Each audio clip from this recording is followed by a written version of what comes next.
तो hello students, welcome back to my YouTube channel commerce and math classes. तो आज हम बात करने वाले हैं स्टैटिस्टिक्स के पहले चैप्टर से, या फिर आप बोल सकते हो कि पहली यूनिट से हम स्टार्ट करेंगे। वैसे तो हम स्टैटिस्टिक्स जब भी पढ़ते हैं तो हमें सबसे पहले स्टैटिस्टिक्स के दो चैप्टर और रह जाते हैं जो हमें पढ़ने होते हैं। एक तो जो चैप्टर होता है वो होता है कि इसका उद्भव कैसे हुआ, इसका विकास कैसे हुआ, इसकी शाखाएं क्या है। दूसरा चैप्टर ये रह जाता है कि संख्यांक का कार्य क्या है, इसका फिर महत्व क्या रहता है, ये चीज़ें आती है। लेकिन हम तीसरे चैप्टर से शुरू करेंगे जो कि आपके इम्पोर्टेंट है, जो आपके कलेक्शन से पहले आपको पढ़ लेना चाहिए, जो कि इम्पोर्टेंट रोल प्ले करता है आपके एग्जाम्स के लिए, जो है प्लानिंग ए स्टैटिस्टिकल इन्वेस्टिगेशन, यानी संख्यांकीय अनुसंधान का आयोजन। इसके अंदर आपसे ये पूछ लेता है कि कौन सा कार्य जो है संख्यांकीय अनुसंधान के अंदर हम नहीं करते, या फिर प्रोसेस के अंदर आ जाता है कि इसमें से कैसी प्रोसेस है। तो क्वेश्चन इसमें से पूछ लिए जाते हैं, तो हम उसी से शुरू करते हैं। बिकॉज अगर हमें कोई चीज़ समझनी है तो आपको स्टार्टिंग से शुरू करना चाहिए। जैसे उद्भव अगर आपने लगभग पढ़ा होगा, स्टैटिस्टिक्स का कार्य महत्व भी पढ़ा होगा, लेकिन हम एक्चुअल स्टार्ट कहाँ से करते हैं? संख्यांकीय अनुसंधान का आयोजन करके करते हैं, क्योंकि सारी चीज़ें इसी के अंदर आ जाती है। जब आप बाद में विश्लेषण करना चाहते हो तब आपको संख्यांकीय रीतियों की जरूरत पड़ती है, जो आगे आपको जो आपके सेंट्रल टेंडेंसी है और कोरिलेशन है, ये सारी चीज़ों की आवश्यकता पड़ती है। तो हम पहले समझते हैं कि संख्यांकीय अनुसंधान है क्या, एक्चुअल में है क्या। तो ये क्या करता है कि सामाजिक और आर्थिक और राजनीतिक समस्याओं का क्या करता है? अध्ययन करता है। ये सिर्फ अध्ययन तक सीमित नहीं है, ये अध्ययन के साथ उसे सुव्यवस्थित और वैज्ञानिक विधियों से अंकों का संग्रहण करता है, फिर उसका विश्लेषण करता है, एनालिसिस करता है, और लास्ट में हमें क्या देता है? रिपोर्ट देता है, प्रतिवेदन हमें निकाल के देता है। तो ये ऑल ओवर जो आता है वो क्या आता है? संख्यांकीय अनुसंधान आता है, स्टैटिस्टिकल इन्वेस्टिगेशन के अंदर आता है। सीधी सीधी बात है, सीधी सीधी आपके समझ में आ गई होगी कि अगर संख्यांकीय अनुसंधान पूछे तो समस्या का समाधान करने के लिए सुव्यवस्थित और वैज्ञानिक विधियों से हम क्या करते हैं? डाटा का कलेक्शन करते हैं, उसका एनालाइज करते हैं और उसकी रिपोर्ट बनाते हैं। ठीक है, यहाँ तक समझ में आ गया। एग्जाम्पल के तौर पे आप ले सकते हो कि देश की जनसंख्या जनसंख्या में औद्योगिक मजदूरों की जो स्थिति है उसका अगर हमें अध्ययन करना है तो हम कैसे करेंगे, इसके ऊपर ले सकते हैं। अब बात आती है कि जो संख्यांकीय अनुसंधान है उसके लिए हमारी कुछ स्टेजेस भी रहेगी, कुछ प्रोसेस भी रही होगी। मतलब संख्यांकीय अनुसंधान ऐसे तो है नहीं कि एक दिन में गया, एक दिन में हमने किया। तो उसमें कुछ क्या आ जाती है? स्टेज आ जाती है, या फिर आप बोल सकते हो प्रोसेस आ जाते हैं, स्टेप्स आ जाती है। तो वो हम देखते हैं कि main stages of statical inquiry. जब हम स्टैटिस्टिकल इंक्वायरी कर रहे हैं तो उसके जो प्रमुख चरण है, या फिर उनके जो प्रमुख कदम है, या फिर उनकी जो प्रमुख प्रक्रिया है वो क्या रहेगी, उसमें हम बात करते हैं। तो पहला देखिए, सिंपली मैं आप लोगों को बता दूं, यहाँ पे आपको थोड़ा सा समझने की जरूरत है। ठीक है, तो पहले हम क्या करेंगे? अनुसंधान का आयोजन, प्लानिंग द इंक्वायरी। भाई सबसे पहले अनुसंधान का हमें उद्देश्य पता होना चाहिए। क्या होना? ऑब्जेक्टिव क्या है हमारा? ऑब्जेक्टिव हमें पता होना चाहिए। दूसरी बात, हमें क्या पता होना? उसकी उसका क्षेत्र क्या है, मतलब उसका जो क्षेत्र है वो कौन सा रहेगा। फिर उसके अंदर आपकी उसकी प्रकृति कैसी है, सूचना के स्रोत कौन से होंगे, इकाई हमें क्या लेनी है, समंक डेटा कौन सा होगा, संग्रहण कैसे करना है, संग्रहण की जो रीतियाँ आती है उसमें से कौन सी संग्रहण की विधि हमें यूज करनी है। ये सारी हमें इसके अंदर क्या करनी पड़ती है? मतगणना करती पड़ती है कि हम अनुसंधान का आयोजन कर रहे हैं तो हमारी कैसी प्रोसेस होनी चाहिए। तो पहला तो ये हो गया कि अनुसंधान का हमें आयोजन करना है, यानी प्लानिंग द इंक्वायरी।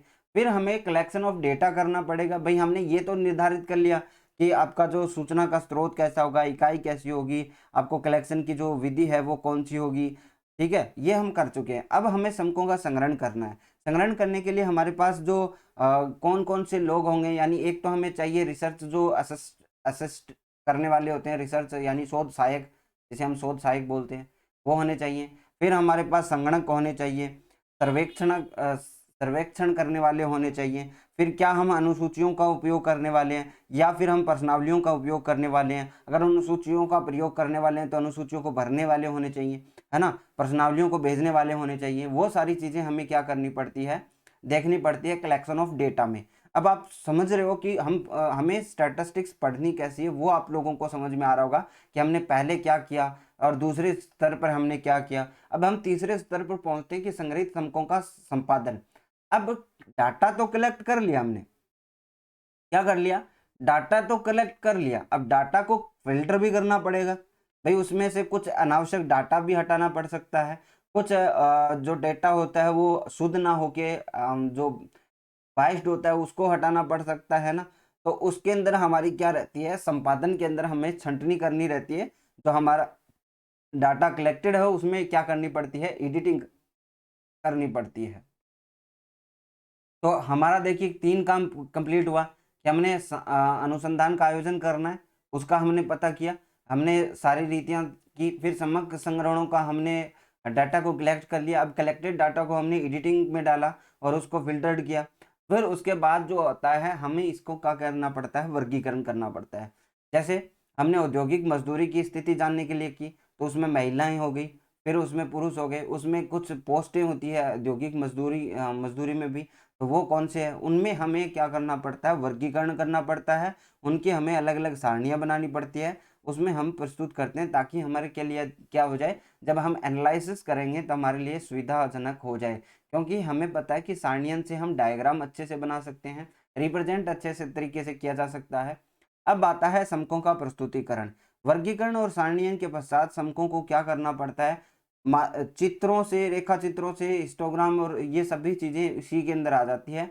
उसको हमें क्या करना पड़ता है, रिप्रेजेंटेशन करना पड़ता है। आप लोगों को पता है कि ये सारी प्रोसेस में कितना सारा टाइम लगा, लेकिन रिप्रेजेंट करते हैं तब हमें क्या दिखाई देता है, सिर्फ एक ग्राफ दिखाई दे दिया जाता है। जैसे बजट, जो हमारा जो बजट होता है या फिर कृषि जो सर्वेक्षण सर्वे आता है ना, तो उसमें हमें सिर्फ क्या दिखाया जाता है, डायग्राम दिखाए जाते हैं। तो डायग्राम हम बना देते हैं, रिप्रेजेंटेशन होता है वो तो, लेकिन उसके पीछे की प्रोसेस बहुत सारी होती है। आपको पता है कि सारी चीजें हमने की हुई होती है, उसके अंदर से हमें क्या पड़ता है, डेटा सिर्फ दिखाना होता है।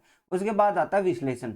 अब जो डेटा आ गया ना उसका विश्लेषण हमें करना है। हमें पता है कि हमें पूर्व अनुमान लगाना है, तो इसके अंदर सारी चीजें आती है जो आप लोग पढ़ते हो। कौन से, जैसे गणितीय मापों का प्रयोग किया जाता है, जैसे माध्य है, अपीकरण, सहसंबंध, कोरिलेशन, ट्रेंड एनालिसिस, ये सारी चीजें इसी के अंदर आती है। ठीक है, ये सारी जो गणितीय संख्यांकीय रीतियां जो होती है ना, वो सारी किसी के अंदर आती है, इसी के अंदर आती है। ठीक है, फिर उसके बाद होता है समकों का एनालिसिस, सॉरी समकों का एनालिसिस ही बताया मैंने, रिप्रेजेंटेशन के बाद समकों का एनालिसिस ही बताया। इसी के अंदर आपकी क्या आती है, संख्यांकीय रीतियां आती है। फिर आपका निर्वेचन और प्रतिवेदन होता है। बस सारी चीजें होके हमने क्या निकाल दिया, निचोड़ निकाल दिया, और वही आपको प्रस्तुत करना होता है। उसी के अंदर आप क्या कर देते हो, रिपोर्ट कर देते हो। ठीक है, रिपोर्ट आपको सौंप दी जाती है। अब यहाँ पे अलग अलग पोस्ट, अब आप ये समझ सकते हो कि कार्यों का विभाजन भी आप अपने हिसाब से देख सकते हो कि यहाँ तक जो कार्य रहता है वो किनका होता है। ऊपर का कार्य बड़े अफसरों के पास होता है, जो समकों का विश्लेषण करते हैं ना, उनके अंदर थोड़े से बड़ी पोस्टें होती है, जैसे एस हो गया, अस हो गया, इनका थोड़ा सा बड़ा लेवल होता है। फिर हम बात करते हैं संख्यांकीय अनुसंधान की योजना। देखिए, यहाँ तक हमने ये पढ़ा था, ये सारी प्रोसेस थी। ये क्या थी, ऑल ओवर प्रोसेस थी। अब हमें ऑल ओवर प्रोसेस में से एक एक को उठाना है। तो ये हमारा सिलेबस भी मान सकते हो आप लोग, क्योंकि आपको क्या पढ़ना है, संग्रहण तो पढ़ना ही है। आज हम किसकी बात करें, आयोजन की बात करें, संगणन आपको पढ़ना है, संपादन आपको पढ़ना है, कलेक्शन और टेबुलेशन पढ़ना है, प्रेजेंटेशन पढ़ना है, विश्लेषण आपकी जो सारी विधियां हैं वो आपको पढ़नी है, प्रतिवेदन आपको पढ़ना है। तो ये आपका पूरा सिलेबस आप समझ सकते हो स्टैटिस्टिक्स का। ठीक है, तो हम पहला ही चैप्टर उठा रहे हैं, इसमें ये छोटा सा चैप्टर है, इसको हम छोड़ेंगे नहीं। संख्यांकीय अनुसंधान की योजना कैसे बनानी है, क्या क्या चीजें हमारे पास सामने होनी चाहिए। तो पहले हमें देखना है प्लानिंग ऑफ स्टैटिस्टिकल इन्वेस्टिगेशन कैसे करनी है हमें। पहली चीज तो हमारे सामने सीधी सीधी आती है कि definition of problems. Definition of problems यानी हमारे सामने जो समस्या है वो क्या समस्या है ना। हमें समस्या का पता तो होना चाहिए भाई, हम किसी का डेटा कलेक्ट कर रहे हैं तो हमें ये तो पता होना चाहिए ना किसके लिए कर रहे हैं और कौन सी जो है वो समस्या है ना, ये तो हमें पता होना चाहिए, अदरवाइज तो हम नहीं कर पाएंगे। तो स्टार्टिंग्स में हमारे लिए ये होना चाहिए कि हमें ये जानना जरूरी है कि समस्या क्या है और उसका वास्तविक स्वरूप या उसका नेचर कैसा है। जैसे मान लीजिए कि मैं कलेक्ट कर रहा हूँ कि साक्षर लोग कितने हैं, तो मेरे हिसाब से साक्षर मैं किसको मानूं, भाई मेरे हिसाब से मैं साक्षर किसको मानूं, कि जिसको नाम लिखना आता उसको साक्षर मानूं, या फिर उसको सभी का अक्षर ज्ञान है उसको साक्षर मानूं, या फिर जिसने 5th क्लास पास कर रखी है उसको मानूं, 10th क्लास पास कर रखी है उसको मानूं? क्या हमें उसमें साक्षर की परिभाषा क्या है? फिर दूसरी बात आती है कि उसका वास्तविक स्वरूप क्या है और उसका नेचर कैसा होना चाहिए। जब तक हमें समस्या के बारे में नहीं पता रहता हम अनुसंधान नहीं कर पाएंगे। ठीक है, तो हमें क्लियरिफाई होना चाहिए कि हम किसके लिए कर रहे हैं, क्यों कर रहे हैं, अदरवाइज आपका जो पैसा है, टाइम है, वो सारा क्या होगा, वेस्ट होगा। समझ में आ गया? यहाँ तक कोई दिक्कत नहीं है। मेरे हिसाब से समस्या की परिभाषा, डेफिनेशन आप लोग समझे। दूसरा बात आता है कि अनुसंधान का उद्देश्य निश्चित करना, specifying the object of investigation. ये अनुसंधान जो हम कर रहे हैं उसका उद्देश्य क्या है। जैसे हमने साक्षर का एक एग्जाम्पल लिया, तो हमारा उद्देश्य क्या है कि हमें ये पता करना है कि जो लोग हैं वो कितने साक्षर हैं, सीधा सीधा मतलब है। तो इसमें हमें ये पता करना है कि साक्षर कितने लोग हैं, तो हमारा उद्देश्य जो है निश्चित होना चाहिए कि हमें इस चीज पर हम काम कर रहे हैं। फिर तीसरी बात आती है कि अनुसंधान का क्षेत्र, scope of investigation important role play करता है। स्कोप ऑफ इन्वेस्टिगेशन क्या करता है, इंपॉर्टेंट रोल करता है। जैसे हमारे अलग अलग स्कोप हो सकते हैं, कोई भी जो अनुसंधान करते हैं उसमें किसी भी प्रकार की समस्या हो सकती है। जैसे राजनीतिक समस्या है, तो राजनीतिक जैसे यूपी का है, तो हमें निर्धारित करना चाहिए जहाँ पे समीकरण ज़्यादा बैठते हैं, तो हमें उस एरिया को आइडेंटिफाई करना चाहिए। अब जैसे मान लीजिए कि यूपी के अंदर चुनाव है और हम कहाँ पे ढूंढ रहे हैं, कहीं पे और अनुसंधान कर रहे हैं, तो ये नहीं होगा। आर्थिक भाग कृषि प्रधान देशों में, जैसे हमें चाय का सर्वेक्षण करना है, तो चाय हमें पता है कि पश्चिम बंगाल और इधर आसाम की साइड होती है, तो हमें जो हमारा जो अनुसंधान का क्षेत्र है वो भी वहाँ पे होगा, है ना। और अगर हमें प्राकृतिक बाग या मैदानों की या उसकी करनी है, तो उसका एक स्कोप अलग होता है, तो आइडेंटिफाई करना पड़ेगा कि कौन से एरिया में हमें सर्वेक्षण करना है। दूसरी बात, अनुसंधान का समय। हम मान लीजिए कि हमने कोई भी अनुसंधान का समय चुना है, किसी भी गांव में, पर्टिकुलर गांव में हम ढूंढ रहे हैं, लोगों की आय के बारे में पता कर रहे हैं। तो मान लीजिए कि वहाँ पे कोई फंक्शन है, मेला है, तो लोग वहाँ पे अवेलेबल नहीं पाएंगे, तो अवेलेबिलिटी का भी हमें ध्यान रखना पड़ता है कि अनुसंधान का समय कैसा होना चाहिए। अब जैसे मान लीजिए कि जो जनगणना होती है वो ऑलमोस्ट जो है फ्री टाइम में होती है। जैसे अब कृषि का टाइम ना हो, तो कृषि का टाइम होगा तो लोग ऑलमोस्ट जो है खेतों में मिलेंगे, इसलिए हमें अनुसंधान का समय भी अच्छे से आइडेंटिफाई करना चाहिए। सूचना का स्रोत, अब सोर्स ऑफ इंफॉर्मेशन क्या होना चाहिए हमारा, कि हमें अगर समंक संकलन करने डायरेक्ट जाके प्राथमिक समंक होंगे, अगर या हमने किसी विश्वविद्यालय या फिर किसी ने पहले से रिसर्च की हुई है उसके डाटा को यूज करेंगे, तो फिर वो कौन से होंगे, सेकेंडरी डाटा होंगे। तो हमें मोड, ये सोर्स ऑफ इंफॉर्मेशन पता होना चाहिए कि हम सेकेंडरी यूज करने वाले हैं, जो प्राइमरी डाटा यूज करने वाले हैं। अब अनुसंधान के प्रकार, इस पॉइंट को थोड़ा सा ब्रीफ में समझिए। टाइप ऑफ इन्वेस्टिगेशन अलग अलग टाइप्स के होते हैं। टाइप ऑफ इन्वेस्टिगेशन की हम बात करें तो टाइप ऑफ इन्वेस्टिगेशन में आपको लगभग 6 से 7 टाइप्स के जो है अनुसंधान की विधियां मिलती हैं, वो हम आप लोगों को बता देता हूँ, थोड़ी आप लोगों को ध्यान रहे तो। ठीक है, टाइप ऑफ इन्वेस्टिगेशन के अंदर हम देखते हैं, पहला आता है संगणना और निर्देशन, यानी सेंसस और सैंपल। कई जगह में हमें क्या करना होता है, जैसे सेंसस की बात करूं, संगणना, इसमें हमें क्या होता है कि ऑल ओवर सभी को हमें क्या करना पड़ता है, डायरेक्टली। और निर्देशन में हम क्या करते हैं, एक सैंपल लेते हैं और वो उसका रिप्रेजेंटेटिव सैंपल होता है। जैसे एक ही बात बताता हूँ मैं, जैसे आपको, अब हमें एग्जाम देना है एएसओ का, और एएसओ के लिए अब उनको योग्यता जांचनी है, तो वो हमसे क्या लेंगे, एग्जाम लेंगे। क्या वो पर्टिकुलर स्टूडेंट को बुला बुला कर एग्जाम ले रहे हैं, क्या नहीं ले रहे, एक ही परीक्षा आयोजित करते हैं और उसमें से हमें क्या निकल जाता है, योग्य, जो योग्य स्टूडेंट होता है वो निकल जाता है। तो ये क्या कहलाता है, निदर्शन यानी सैंपल। संगणना क्या होगी, जब वो डॉक्यूमेंट वेरिफिकेशन करेंगे, यानी 2 गुना लोगों को बुलाएंगे, तो एक एक का जाकर हम क्या करेंगे, डॉक्यूमेंट वेरिफिकेशन करेंगे, तो ये क्या कहलाएगी, संगणना कहलाएगी।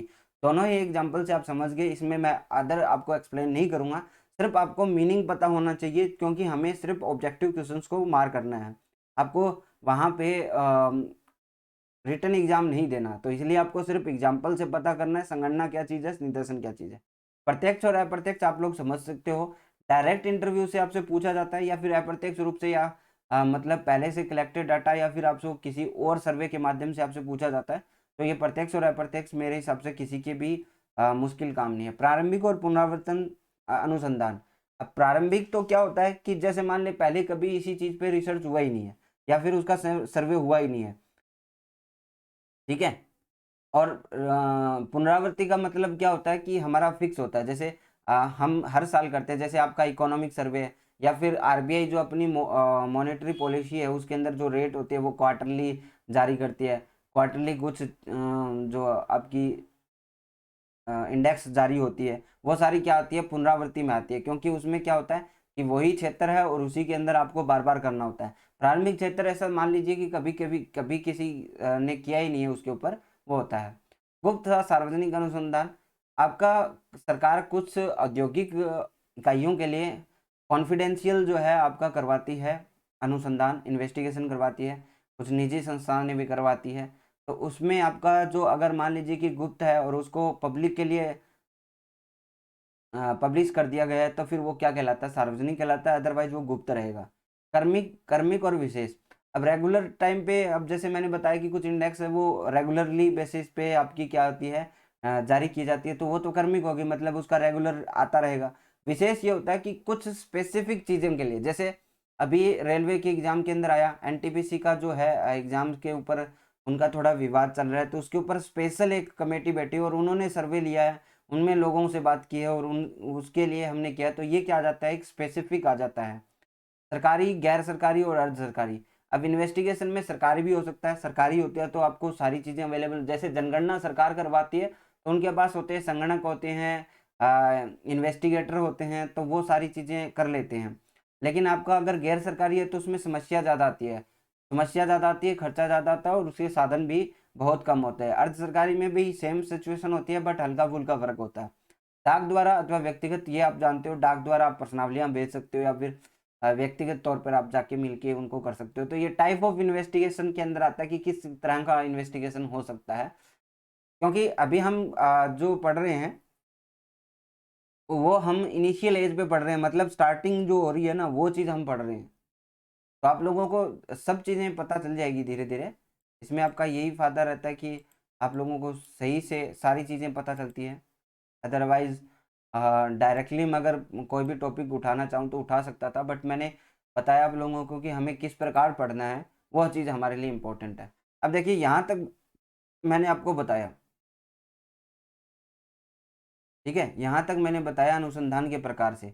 अब आगे मैं नेक्स्ट आपको इस सांख्यिकी की इकाइयाँ, परिशुद्धता की मात्रा, अनुसंधान का संगठन और समग्र संग्रहण के बारे में बताऊंगा नेक्स्ट क्लास में। आज के लिए बस इतना ही। आई होप आपको ये क्लास पसंद आई होगी। कोर्सेज से रिलेटेड क्वेरी के लिए आप नीचे नंबर दिया हुआ है वहाँ पे व्हाट्सअप कर सकते हो मुझे, और हमारा एमसीक्यू कोर्स है आप वो ले सकते हो। उसमें से हम हर चैप्टर वाइज आपको एमसीक्यूज अवेलेबल करवाएंगे, साथ में आपका मॉक टेस्ट रहेगा। आई होप आपको ये क्लास अच्छी लगी होगी। इसको हम कल पूरा कर देंगे, यानी नेक्स्ट क्लास में हम पूरा कर देंगे ये तीसरा चैप्टर जो है आपका। और उद्भव वाला हम देखेंगे, अगर आप लोग कमेंट करोगे तो मैं आप लोगों को करवा दूंगा। अदरवाइज हमारा जो फोर्थ चैप्टर होगा, जैसे मैंने आप लोगों को यहाँ बताया कि आयोजन के बाद हमें समकों का संग्रहण लेना है, यानी कलेक्शन ऑफ डेटा लेना है। ठीक है, तो आज के लिए बस इतना ही। Thank you, bye, have a nice day.